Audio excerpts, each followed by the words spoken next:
Bien, bonjour Christine. Bonjour, comment vas-tu? Bah écoute bien. Est-ce que tu veux bien te présenter?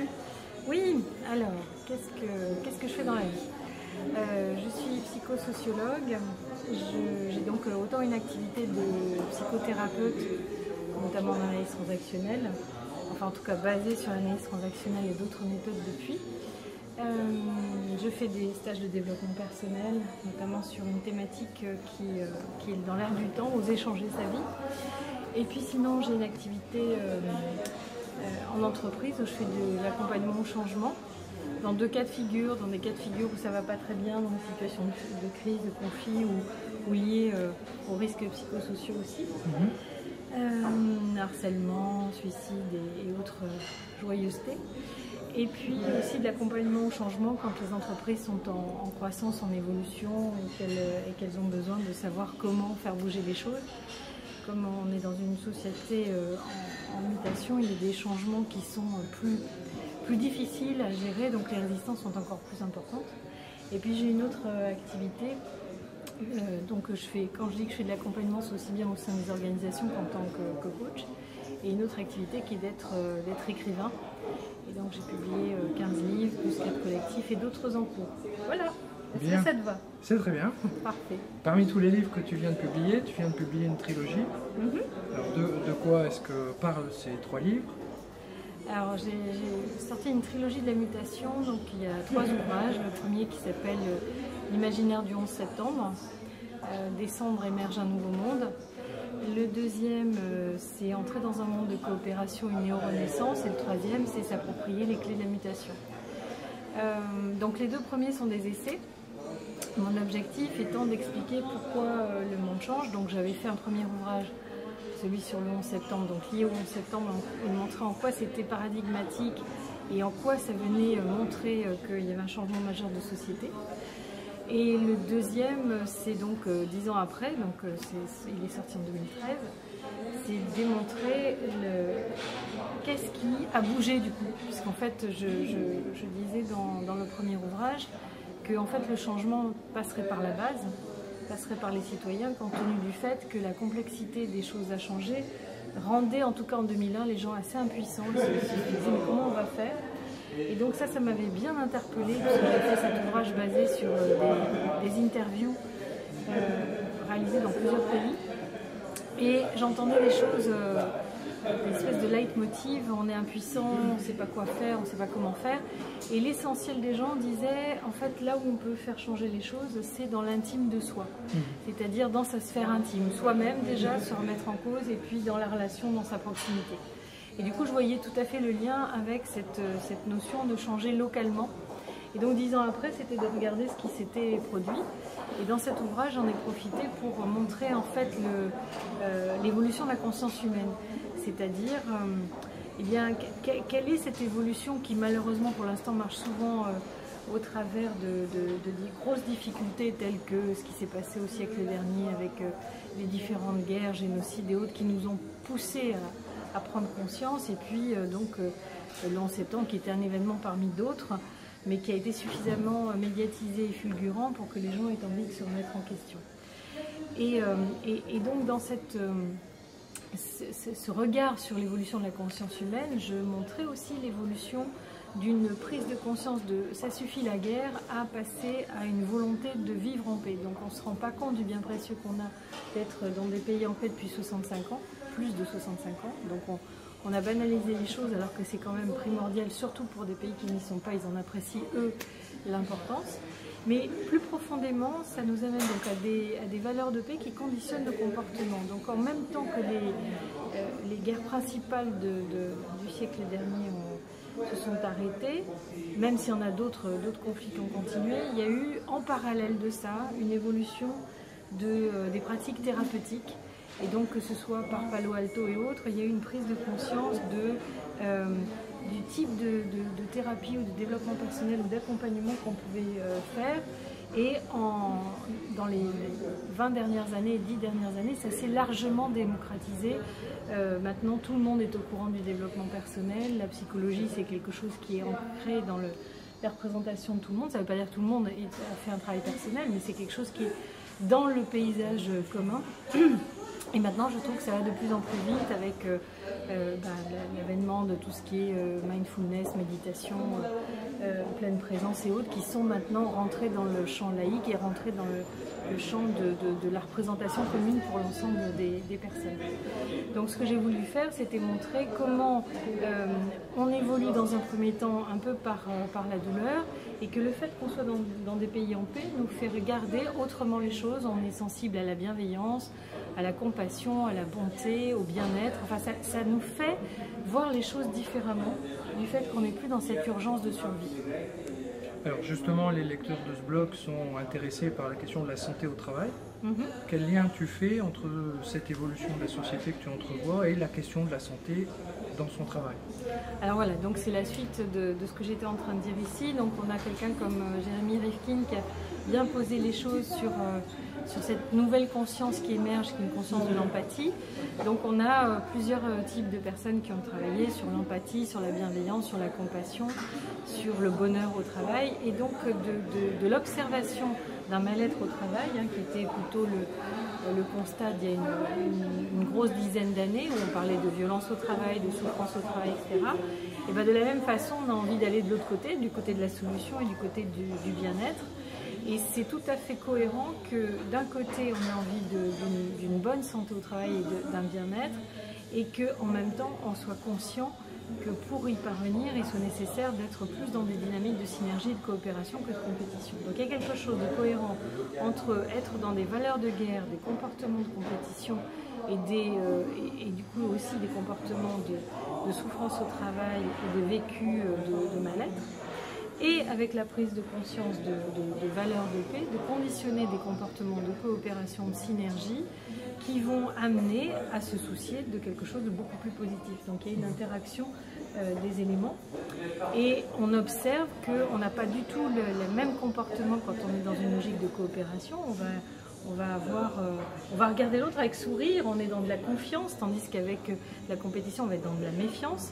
Donc ça mobilise d'autres comportements, d'autres attitudes, et c'est cette interaction-là, en tout cas, que j'ai envie de pointer. Ce que je disais, c'est que donc on a cette prise de conscience, en fait, que les valeurs de guerre ne sont plus une évidence, c'est-à-dire qu'on n'est pas dans un monde struggle for life, loi de la jungle et autres. Ça, c'était les représentations qui étaient faites sur la société, et on a vu que dans les travaux de Darwin, il y a aussi d'autres pistes sur la coopération qui n'ont pas été tellement médiatisées, en fait.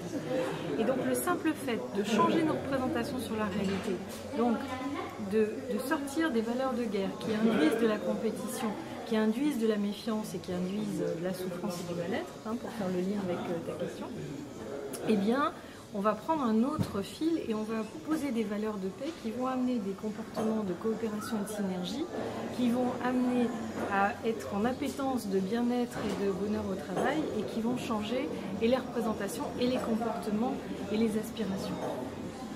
Ça me fait penser que actuellement la législation française implique en matière de RPS en particulier une sorte d'obligation de résultat aux chefs d'entreprise en les rendant responsables de la santé de leurs salariés. Est-ce qu'il n'y aurait pas un moyen plus intelligent d'aborder la question selon toi? Alors le fait de passer par la loi pour forcer au changement de comportement, c'est sûr que ça pourrait être fait autrement. Moi, mon leitmotiv, c'est de regarder en fait le système dans son ensemble. C'est-à-dire que de vouloir limiter le stress individuel, vouloir le bien-être des personnes en entreprise, contraint effectivement par la loi, c'est une chose. Mais ce qui est important, c'est de regarder le système lui-même. Tant qu'on est dans un système où les actionnaires vont pousser une entreprise à diminuer ses coûts, et les coûts principaux étant les ressources humaines, donc en réduisant les effectifs au maximum possible, ça veut dire qu'il y a plus de pression sur ceux qui restent. Donc on peut toujours avoir un discours de bien-être et de toute façon être dans une équation un peu impossible. Donc ce qui est important, c'est aussi de revoir le système dans sa globalité, peut-être moins du côté de la législation, quoique si ça peut aider à forcer au processus, mais c'est pas tellement sur les résultats des actes de bien-être ou pas de bien-être, c'est surtout d'amener, et je pense pas que la loi va légiférer dans ce sens-là, mais ça serait d'amener à revenir à un actionnariat patrimonial, c'est-à-dire pas un actionnariat de finance qui ne voit dans une entreprise qu'un moyen de gagner davantage et rapidement dans des courts termes de 3 mois, mais plutôt de se dire une entreprise, elle a besoin de moyen terme et de long terme, elle a besoin de pérennité, elle veut garder son personnel, elle veut être rentable. Donc par conséquent, est-ce que les actionnaires peuvent être davantage centrés sur l'intérêt de l'entreprise? Et c'est comme ça qu'on a les LBO, où on va avoir des cas où les entreprises vont permettre à leurs salariés de pouvoir devenir ou devenir actionnaires, ce qui fait qu'évidemment on n'a pas du tout la même logique quand on est un actionnaire patrimonial ou un salarié qui devient actionnaire de son entreprise, puisqu'on a envie de garder son outil de travail, on a envie de le pérenniser, on est soucieux d'investissement pour être dans le long terme, donc il y a vraiment une envie de pérenniser, de durabilité de l'entreprise. Et dans ce contexte-là, effectivement, le bien-être en entreprise sera plus cohérent, puisqu'on va chercher à la fois à être efficace, à être pérenne, et à ce que les gens se portent bien au sein de l'entreprise. Donc pour moi, depuis 10 ans, puisque j'avais fait un ouvrage sur les violences en entreprise, c'est ça que j'essaie de montrer, c'est regarder le panorama global, et sinon on va faire des petites actions, encore une fois ramenées aux individus, ou à quelques individus volontaires, et on va se retrouver coincé avec un système qui passe son temps à pressuriser, des technologies qui font que accélérer les informations, donc par conséquent qui induisent une pression qui ne va amener que des compensations sous forme d'addiction, de consommation et autres, et très peu de l'ordre de ce temps nécessaire à revenir à un minimum d'introspection, un minimum de bien-être, un minimum de temps ralenti. Donc on a une antinomie entre ce que la personne attend à titre individuel, c'est-à-dire un ralentissement et un retour vers l'intériorité que les pratiques de bien-être ont tendance à mettre en exergue, et la logique de l'entreprise qui est sur de la performance dans du court terme avec une accélération des processus pour des résultats à court terme. Donc là, on a quelque chose qui s'oppose. Est-ce que la loi pourrait être une réponse telle qu'elle évolue? Non, puisqu'elle évolue que sur il faut encadrer ceci, cela, mais absolument pas le système libéral de notre économie qui nous pousse sans arrêt davantage à ce même problème.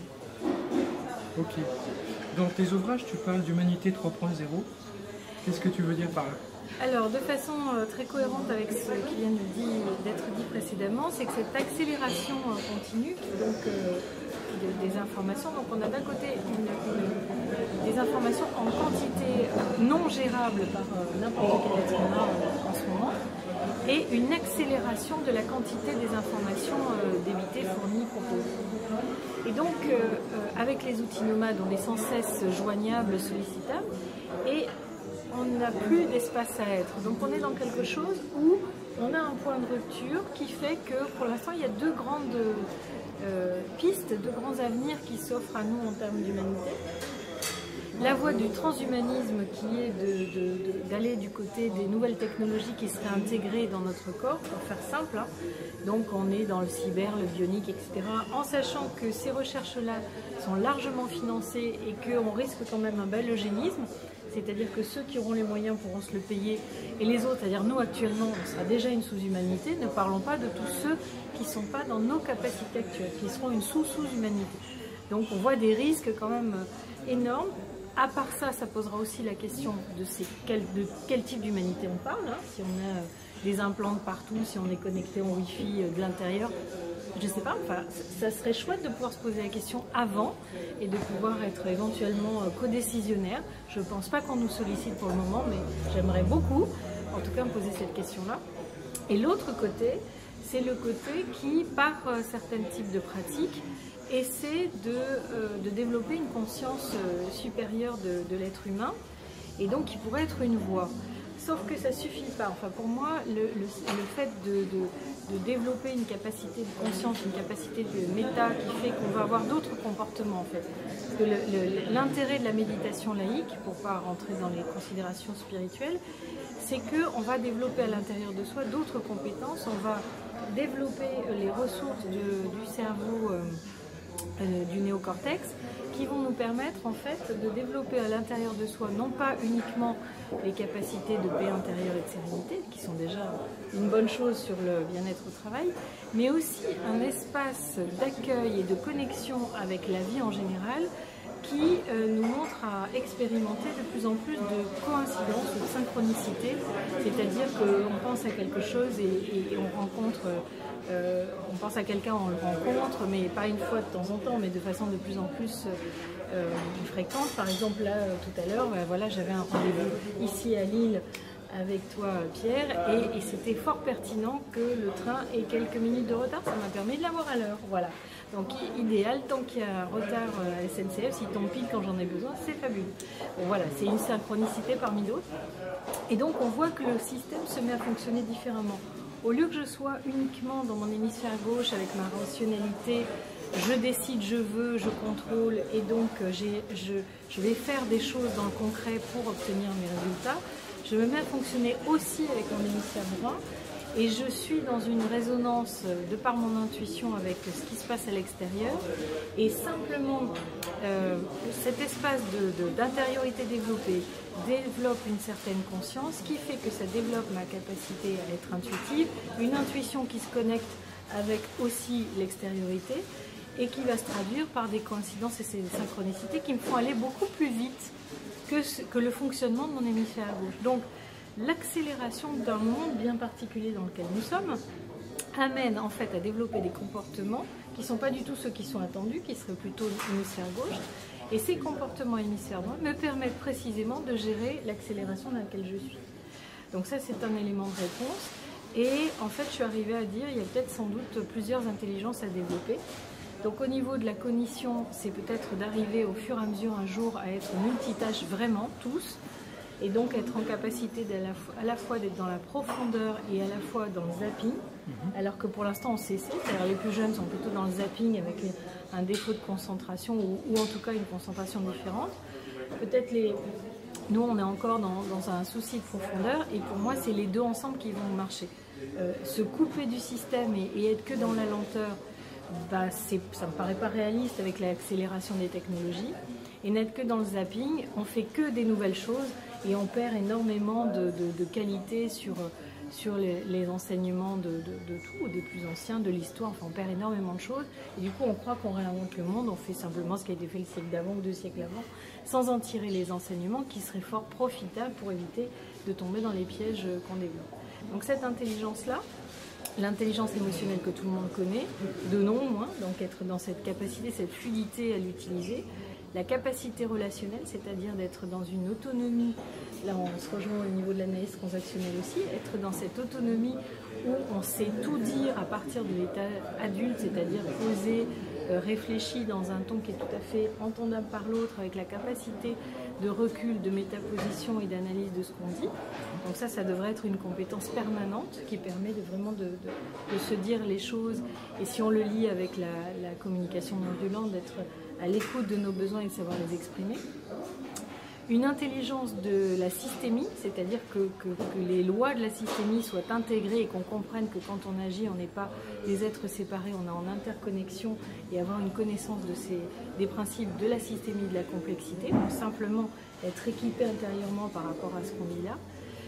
Et puis des capacités de reliance, c'est-à-dire qu'est-ce qu'il faut pour arriver à être en coopération, donc les comportements spécifiques nécessaires à développer en intelligence coopérative. Ok, merci. Voilà. Pour terminer, quel est le conseil ou les 3 conseils que tu donnerais aux lecteurs du blog qui sont intéressés par la question de la santé au travail? Bien de regarder peut-être s'il y a une appétence pour la santé au travail, peut-être que c'est parce qu'on constate que c'est pas encore satisfaisant ou qu'il y a des dysfonctionnements. Donc déjà d'avoir un regard, de faire un diagnostic qui soit le plus systémique, le plus multi-critères possible dans son organisation pour arriver à identifier où se situent les problèmes. Et une fois qu'on a identifié où se situent les difficultés, de regarder comment y répondre. Donc il y a la loi qui essaie d'encadrer, mais peut-être que ça ne suffit pas et d'avoir un dialogue beaucoup plus mature entre les différents acteurs de l'organisation, évoluer vers des vrais dialogues sociaux entre direction et syndicats par exemple, des dialogues matures qui permettent de tenir compte des contraintes, de faire avec, tout en essayant de s'assouplir pour le bien-être de tous. Merci Christine. Merci Pierre.